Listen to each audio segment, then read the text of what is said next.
पूरे कानून anti corruption law are there हैं, वो सब के लिए बराबर हैं, चाहे वो एमएलए हो, चाहे एमपी हो, चाहे सरपंच हो, चाहे पंच हो।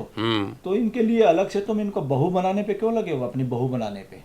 सिस्टम इनको बिल्कुल ऐसा वो बनाना चाहते हैं, मातहत बनाना चाहते हैं।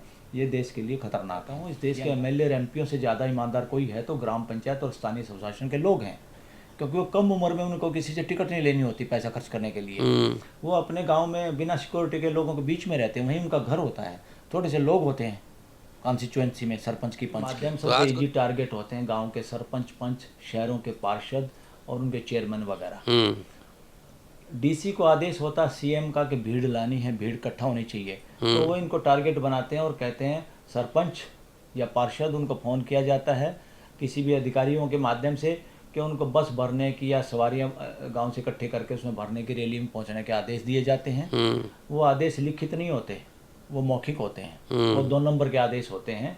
और वो बेचारे सरपंच पंच अपनी वीडियो बना बना के फ़ोटो खींच के व्हाट्सएप मैसेज इन अधिकारियों को भेजते हैं, चाहे वो उस पॉलिटिकल पार्टी से उसका कोई लेना देना हो या ना हो। तो ज़्यादातर स्टेटों के पंचायती राज एक्ट में ये प्रावधान है कि सरपंच पंच, इवन शहर में नगर पालिकाओं में उनके पार्षद, चेयरमैन कुछ भी गलत काम करते हैं तो उनको एक अधिकारी, जिला का अधिकारी जिसको deputy collector, DC, deputy commissioner बोलते हैं, वो कर सकता है। उनको पावर है, ये इस तरह की पावर सस्पेंड कर सकता है, सस्पेंड कर सकता है। और इसी सस्पेंशन के भय के अंदर बहुत सारे सरपंच, पंच, पार्षद, मेयर, इवन चेयरमैन नगर पालिकाओं के, वो नतमस्तक रहते हैं और मजबूर होते हैं गलत बातें मानने के लिए नौकरशाहों की और स्टेट गवर्नमेंट के मंत्री, संतरी और मुख्यमंत्री की।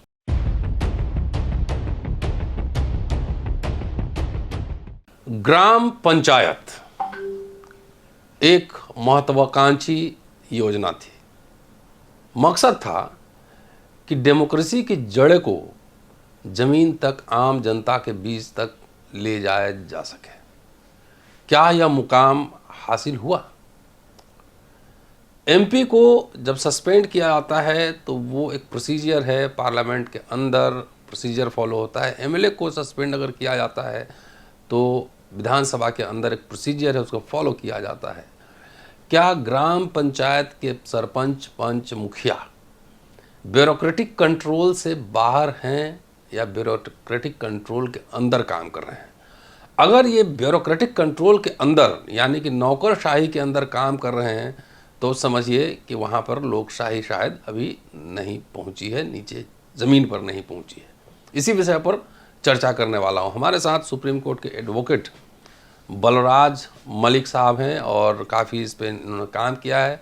हरियाणा के रहने वाले हैं, दिल्ली सुप्रीम कोर्ट में प्रैक्टिस करते हैं। उनसे ज़रा ग्राम पंचायत, जब ये एक्ट आया था, जिस समय कानून बना था ग्राम स्वराज, ग्राम पंचायत को लेकर जो एक्ट बना था, उसका मकसद क्या था, क्या हम उसको कामयाब कर पाए हैं, पंचायतें अपना काम ठीक से कर रही हैं या नहीं कर रही हैं, इस एपिसोड में यही समझने वाला हूं। स्वागत है सर अम्बेडकर नवा में। जी बताएं सर, ग्राम स्वराज पे आपका जो रिसर्च है। बिल्कुल, हमारे बुजुर्गों ने भी, संविधान निर्माताओं ने भी, गांधी जी ने भी, गांधी जी का तो बहुत काम था स्थानीय स्वशासन, ग्राम स्वराज्य पे, और अभी भी कुछ पार्टियां, कुछ नेता इसकी बात लगातार करते ही रहते हैं। अंबेडकर भी गांव को मॉडर्न बनाना चाहते थे। बिल्कुल, उनके इंडिपेंडेंट लेबर पार्टी के मैनिफेस्टो का प्रोग्राम का हिस्सा था ये। बिल्कुल बिल्कुल जी। अगर सच्ची डेमोक्रेसी कहीं हो सकती है या जिसकी जड़ें जहाँ पर हैं वो ग्राम है, गांव है, छोटे कस्बे हैं, मोहल्ले हैं, जहाँ पर लोगों को डेमोक्रेसी चाहिए। और वहाँ पर डेमोक्रेसी का क्या हाल है वो इससे जग जाहिर है कि आज के कानून में एमएलए एमपी को कोई chief secretary of the state या cabinet secretary of the union suspend करने की हैसियत नहीं रखता, यानी नौकरशाह जनप्रतिनिधियों को सस्पेंड यहाँ नहीं कर सकते। मगर वही भेदभाव पूर्ण रवैया अपनाया असली स्वराज्य जहाँ है, असली स्थानीय स्वशासन जहाँ है, असली डेमोक्रेसी की जड़ें जहाँ हैं, जहाँ डेमोक्रेसी मजबूत हो सकती है, वो माला बिल्कुल खाली है। और ज़्यादातर स्टेटों के पंचायती राज एक्ट में ये प्रावधान है कि सरपंच पंच, इवन शहर में नगर पालिकाओं में उनके पार्षद, चेयरमैन कुछ भी गलत काम करते हैं तो उनको एक अधिकारी, जिला का अधिकारी, जिसको deputy collector, DC, deputy commissioner बोलते हैं, वो कर सकता है। उनको पावर है, ये इस तरह की पावर सस्पेंड कर सकता है। सस्पेंड कर सकता है। और इसी सस्पेंशन के भय के अंदर बहुत सारे सरपंच, पंच, पार्षद, मेयर, इवन चेयरमैन नगर पालिकाओं के, वो नतमस्तक रहते हैं और मजबूर होते हैं गलत बातें मानने के लिए नौकरशाहों की और स्टेट गवर्नमेंट के मंत्री, संतरी और मुख्यमंत्री की। वो गुलामी की एक जकड़ इनकी। कैसे, जरा एग्जाम्पल देके समझाइए जरा सा। जैसे कई बार जितने भी रैलियां, पॉलिटिकल रैलियां होती हैं, सबसे इजी माध्यम, सबसे इजी टारगेट होते हैं गांव के सरपंच, पंच, शहरों के पार्षद और उनके चेयरमैन वगैरह। डीसी को आदेश होता सीएम का कि भीड़ लानी है, भीड़ इकट्ठा होनी चाहिए, तो वो इनको टारगेट बनाते हैं और कहते हैं सरपंच या पार्षद, उनको फ़ोन किया जाता है किसी भी अधिकारियों के माध्यम से कि उनको बस भरने की या सवारियां गांव से इकट्ठे करके उसमें भरने की, रैली में पहुंचने के आदेश दिए जाते हैं। वो आदेश लिखित नहीं होते, वो मौखिक होते हैं, वो 2 नंबर के आदेश होते हैं। और वो बेचारे सरपंच, पंच अपनी वीडियो बना बना के, फ़ोटो खींच के व्हाट्सएप मैसेज इन अधिकारियों को भेजते हैं, चाहे वो उस पॉलिटिकल पार्टी से उसका कोई लेना देना हो या ना हो। सरकारी प्रोग्राम हो सकता है कोई पंचायत और नगर पालिकाओं से संबंधित हो, वहाँ तो जाना, वो तो लिखित भी आदेश कर सकते हैं। ये 2 नंबर का आदेश सारा का सारा पूरा स्थानीय स्वशासन, ग्राम पंचायत और शहरी निकाय के सारे जो हमारी डेमोक्रेसी के स्तंभ हैं, जो मौलिक डेमोक्रेसी का जो जड़ें हैं, वो इस देश में बिल्कुल खोखला करने का काम हो रहा है। इस पे ध्यान नहीं जा रहा। और ज़्यादातर नेता जो ग्रो करते हैं वो पंचायत लेवल या शहर के पार्षद लेवल से ग्रो करते हैं, जितने भी ऊपर पहुंचते हैं वहीं पे उनकी जड़ें ख़त्म होती हैं। बहुत सारे सपने होते हैं, वो कुछ करना चाहते हैं मगर कर नहीं पाते। जबकि जो आप इलेक्शन लड़े हैं गांव में? हाँ, मैं अपने गांव का इवन हरियाणा का यंगेस्ट सरपंच रहा, यूनानिमसली इलेक्टेड, बिना वोटिंग के। अच्छा, वाह। और गांव ने मुझे इजाज़त दी कि आप अपनी पंचायत भी खुद बनाएंगे, पंच भी आप चुनेंगे। तो हमने पंच भी उसी आधार पे चुने। 25 लोगों की कमेटी, युवाओं की कमेटी गांव में बनी और उन्होंने कहा ये शराब और मार धाड़ ये गांव में आशंका है, ये नहीं होना चाहिए। हम मिलजुल के वो करते। तो जितने कैंडिडेट खड़े थे सबसे पूछा गया, सब ने सहमति जताई। तो 25 आदमियों की कमेटी ने उसमें मेरा नाम बदल के, मैं मेंटली तैयार नहीं था उसका के लिए। फिर जब मैंने किसी वजह से उसको स्वीकार किया तो उपलब्धि ये रही, पूरे 3 साल का टेन्योर था, क्योंकि उस दौरान वो पंचायती राज एक्ट और अमेंडमेंट हुआ पार्लियामेंट के अंदर, तो 3 साल में वो पंचायतें ख़त्म कर दी गई थी। मगर 3 साल के टेन्योर में कोई रिश्वतबाजी, एफआईआर दर्ज नहीं हुई मेरे गांव में। भाईचारा बनाने का जो काम एक लोकल डेमोक्रेसी के लीडर या जनप्रतिनिधि कर सकते हैं, कोई नहीं कर सकता अगर वो अपना कर्तव्य समझें तो। और 1 रुपया तो बहुत बड़ी चीज़ होती है, क्योंकि उसमें 100 पैसे होते हैं। 1 पैसे का भी लेन देन नहीं हुआ। गांव रिसालू है मेरा, पानीपत के बिल्कुल सटा हुआ गांव है। आज भी कोई जाके इस बात को देख सकता है।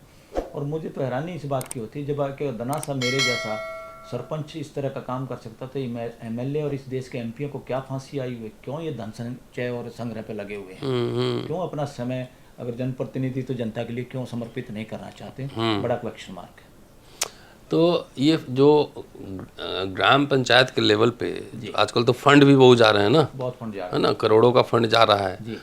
तो वो बिल सैंक्शन करने का अथॉरिटी किसके पास है? ये सारा का सारा अफसरशाही इसमें है। अच्छा, इसी बात पे झगड़ा हरियाणा में हो रहा है। अच्छा, कि उसका टेंडर दे, टेंडर की तो कोई बात नहीं, मगर वो सैंक्शनिंग अथॉरिटी और सारा का सारा कब्जा वो स्टेट करना चाहता है। और जब स्टेट कब्जा करता है तो मुझे एपिसोड अपने सरपंची के दौरान भी याद है कि कैसे जेई और बीडीओ किस तरह से ब्लैकमेल सरपंचों का पंचों का करते थे। मैं क्योंकि उसी सरपंच होने की वजह से पानीपत डिस्ट्रिक्ट कोर्ट में मैंने प्रैक्टिस शुरू की, तो काफ़ी सरपंच मेरा इंतजार करते थे और वो सोचते थे वकील साहब आएंगे तो हमारा पीछा छुटवाएंगे। तो बहुत डरे से हमें बाहर खड़े रहते थे अपने झोला लेके, डॉक्यूमेंट जो भी सरपंच पंच रिश्वत ना दे उनको, कहीं पर इंक्वायरी करनी, अपने डॉक्यूमेंट लाओ, इसी से डर जाते थे लोग। और जब मैं जाता था तो बिना, क्योंकि बीडीओ लेवल के अधिकारी भी सरपंचों को अंदर आके खाली कुर्सी होने के बावजूद भी ये नहीं कहते थे बैठ जाओ, और वो बैठते नहीं थे डरते हुए। जब मैं जाता था कोर्ट से, मैं धड़ल्ले से बैठता था और कहता था चाय वाय पिलाओ इनको, पिलाई कि नहीं पिलाई। और जब उनका मैं किन की क्या इंक्वायरी है, मैं कभी आपकी भी इंक्वायरी हम कर सकते हैं, ध्यान रखो। तो हमने एक एसोसिएशन भी बनाई, I was the founder president of the sarpanch association of Haryana. Yes. और काफ़ी लोगों को राहत मिलती थी क्योंकि मैं लोगों को समझता था और हम कोई भी काम करते थे, पूरी ट्रांसपेरेंसी से करते थे। वो ट्रांसपेरेंसी की ताकत अपने पास थी, लोगों की समझ की ताकत थी, इसलिए डीसी और एसडीएम वगैरह हर प्रोग्राम में बुलाते थे, बात सुनते थे, और हम जो बात करते थे उसमें दम। तो मतलब ये कहने के लिए वहाँ पंच चुने लोग चुन रहे हैं उनको, जी। लेकिन फॉर ऑल प्रैक्टिकल पर्पसेस वो ब्यूरोक्रेट के कंट्रोल में है, तो डेमोक्रेसी का विस्तार कैसे होगा? जहाँ भी ब्यूरोक्रेट बीच में आएगा, वो ये लगता है उसको तो काम करना है, ठीक करे तो उसको गलत बताएंगे, गलत होगा तो गलत तो है ही। तो पैसे की जो डिमांड कमीशन जो सिस्टम है देश में, ये जब तक वो उनके जेई और इनके हाथ में है, वो सब गड़बड़ ज़्यादा है। मैं ये कहता हूँ, इस देश के एमएलए और एमपीओ से ज़्यादा ईमानदार कोई है तो ग्राम पंचायत और स्थानीय स्वशासन के लोग हैं, क्योंकि वो कम उम्र में उनको किसी से टिकट नहीं लेनी होती पैसा खर्च करने के लिए। वो अपने गांव में बिना सिक्योरिटी के लोगों के बीच में रहते हैं, वहीं उनका घर होता है, थोड़े से लोग होते हैं कॉन्स्टिट्यूएंसी में, सरपंच की, पंच की। तो आजकल जो ग्राम पंचायत लेवल पे लोग पैसा कमा रहा है, तो इसका मतलब ब्यूरोक्रेट्स के मिलीभगत से कमा 100%। ब्यूरोक्रेसी की जकड़ इस तरह की ना हो तो शायद करप्शन कम हो। करप्शन का कारण ही ये ब्यूरोक्रेसी है, ये नौकरशाही है, इससे मुक्त करना बहुत ज़रूरी है। और एसडीएम को जो पावर दी गई है वो एक तरह से अंग्रेजों की तरह से है कि डीसी के जरिए राज करना। ये पूरा अगर इससे मुक्ति मिल जाए देश के पंचायतों को और नगर पालिका, नगर निगमों को, ये देश में डेमोक्रेसी मजबूत होगी। और छोटी छोटी एफआईआर और इस तरह के काम के लिए लोगों को इनका एमएलए और एमपीओ के चक्कर नहीं काटने पड़ेंगे। आज तो एक छोटी सी एफआईआर दर्ज करने के लिए सरपंच और पंचों को भी एक अदने से किसी एमएलए को के चक्कर काटने पड़ते हैं। वो तय करता है किसकी एफआईआर दर्ज होगी, किसकी नहीं होगी। हिम्मत ही नहीं, सरपंच तो थाने में जा पाए। अभी भी बहुत लोग ऐसे हैं। ग्राम पंचायत को लेकर, गांव को लेकर अम्बेडकर की एक क्रिटिक ये थी कि वो पूरा सामंतवाद का अड्डा है, जातिवाद है वहाँ पर। तो अगर मान लीजिए कि अगर और ऑटोनॉमी हो गई, जो कि हम लोग डेमोक्रेसी में बिलीव करने वाले लोग, तो क्या जातीय उत्पीड़न, आप तो हरियाणा के हैं, वहाँ भी आपने देखा है क्या है, तो जातीय उत्पीड़न बढ़ेगा कि नहीं बढ़ेगा? नहीं, और अभी भी होता है कि नहीं होता? बिल्कुल, क्योंकि मैं तो 90s में सरपंच रहा, और मैं एक युवा होने के नाते ड्रीम भी लेता आदमी, और वो अपने चारों तरफ जो भी अन्याय होता है उसके बारे में भी सोचता है। मुझे याद है, मैं जब पानीपत में पढ़ने गया तो एक बार मुझे रिक्शा में बैठना पड़ा था, और जब मैं रिक्शा में बैठा तो रिक्शा वाला तो रिक्शा चला रहा था, मगर मैं रो रहा था। क्यों? मेरे अंदर भाव ये आ रहा था, यार आदमी आदमी को क्यों खींच रहा है। तो ये कोई, अब वो, हाँ, मेरे दिमाग में कोई जाति तो हावी, मानवता हावी थी, तो भी मैं ऐसा सोच पा रहा था, रो रहा था मैं। और उसके जब मैं सरपंच बना यूनानिमसली, तो दिमाग पे बर्डन ही था, सब लोगों का एहसान है, कैसे अपने गांव में भाईचारा बढ़ाया जाए, वो जाए। मैं तो कमाल इस बात का मानता हूँ कि मेरी पंचायत में ब्राह्मण जाति का भी एमएलए, वो पंच था, शेड्यूल कास्ट से भी था। मैं जब वाल्मीकि बस्ती में जाता था, मेरा जो हरिजन पंच था वो भी मेरे से हाथ छुटा के भागता था, क्योंकि मैं तो जाते ही, मेरा सबको पता था बलराज आएगा, वो नई चाय पिलाए तो कह के चाय बनवाएगा और पिएगा। मैं ऐसा करता था। मेरा ब्राह्मण पंच और इवन शेड्यूल कास्ट पंच दोनों, और एक बैकवर्ड पंच, वो हाथ छुटा के भागते थे मेरे से। ये लोगों की मेंटेलिटी, वो पर वो मेरे से एज से ज़्यादा थे। और धीरे धीरे ये टूटा, और मेरे गांव में पहली बार अगर पूरी समाज से बारात अगर कोई गई है, मेरे ख्याल में शायद हरियाणा में भी पहली बार होगा, दूसरे स्टेटों का मुझे मालूम नहीं, वो मेरे अपने कज़न की शादी में गई थी। अच्छा। जिसमें हमारा वो दादा रूस गया था, मैं नहीं जाऊँगा, तुम रैली कर रहे हो, शादी कर रहे हो। तो उन बच्चों ने, क्योंकि मेरे प्रभाव में थे। अच्छा, कैसे हुई थी? हमारे कज़न की शादी थी। उसमें मैंने कहा, भाई मेरी एक इच्छा है। बोले बोलो भाई साहब। मैंने कहा कि मैं समाज के हर वर्ग से बारात में लोगों को शामिल करना चाहता हूँ, क्योंकि उससे पहले अपनी बहन की शादी मेरी थी जब मैं सरपंच था। उस शादी में सबको इकट्ठा खाने खिलाने का काम भी पहली बार मेरे गांव में होता, शायद आसपास के किसी गांव में भी ऐसा नहीं हुआ होगा, वो हुआ। मैं उस बात से खुश हूँ, क्योंकि ऐसा मैं सोचता था, मैं कर पाया। फिर जब बारात में वो लोग रहे, जो मेरा दादा का भाई था उसके पोते की शादी थी, यानी मेरा कज़न, उनका दादा नाराज़ हो गया बारात में जाने से भी, और वो मेंटली मेरे साथ इतने तैयार थे, बोले आप रहने दो, शादी हमारी ऐसी हो जाएगी, क्योंकि मैं गांव के सब लोगों को बारात में लेके गया था। तो दिस हैपेंड। ये क्या होता है, तो जाति तो दिमाग में है, किसी एक जाति के लोग एक जैसे होते हैं, बिल्कुल नहीं है। ये मानसिकता दिमाग में है कि आपकी एजुकेशन, आपकी समझ कहाँ तक पहुँची है। तो उसके बाद मैंने देखा मेरे गाँव के सारे बच्चे इकट्ठे खेलना, वो बहुत चीजें टूटी उस वक्त। मगर इसमें कौन भूमिका निभाएगा? एक आदमी भूमिका निभाएगा। जाहिर है। हाँ, तो ऐसा पॉसिबल हुआ। तो आप जैसे जो गांव का जो सिस्टम है, क्या आपको लगता है कि पंचायती राज एक्ट है उसमें सुधार की ज़रूरत है? देखो, पंचायती राज एक्ट में एक नंबर एक तो क्या है, सुधार तो ये है कि आप ट्रांसपेरेंसी के लिए तो कुछ भी करें, मगर आप सरपंच पंचों को ही बेईमान समझें और एमएलए एमपीओ को छोड़ दें जो इतना गड़बड़ करें सब देश के सामने है सारी सिचुएशन। जैसे एक एमएलए एक एमपी कैसे धनाढ़ बन जाता है, मैं नहीं कहता, क्योंकि करेक्टर, नेशनल करेक्टर ऊपर से नीचे की तरफ जाता है।